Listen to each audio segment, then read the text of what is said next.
In today's video, I'm going to teach you how to create an order form on Google Forms in just 5 minutes. Google Forms is a versatile and user-friendly tool that allows you to gather information seamlessly.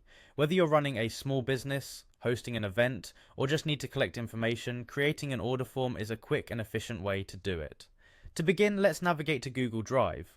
Once you're on the Google Drive page, locate the New button on the left side of your screen, click on it, and a drop-down menu will appear. Scroll down this menu until you see Google Forms and select it.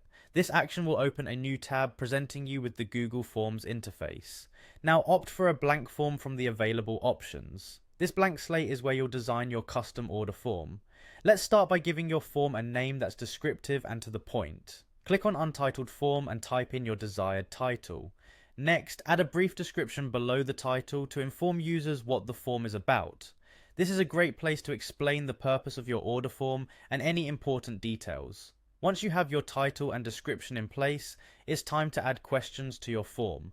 For an order form, it's crucial to collect accurate customer details, so let's start with a field for the full name. Add a new question, set it to short answer and label it full name. Make sure to mark this field as required so you don't miss this essential information. Following this, create another short answer question for the customer's phone number. Again, ensure this field is required to avoid incomplete responses. To capture order details such as product selection, sizes, or any specific preferences, use the multiple choice grid option. This allows you to present your products in a clear and organized manner. Here you can add rows for different product sizes or options and columns for quantities. Next, you'll want to make your form visually appealing by uploading an image of the product. This can enhance clarity and help users visualize what they are ordering. Once your questions and images are set, let's adjust some settings.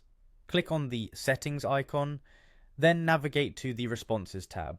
Here, you have the opportunity to manage how responses are collected and protected, which is crucial for maintaining data privacy and integrity. When you're satisfied with your form setup, click on Publish to make it live. This will generate a link that you can share with your customers. But before you start sending it out, take a moment to preview your form. Click on the eye icon to see exactly what your respondents will experience. This last step helps ensure that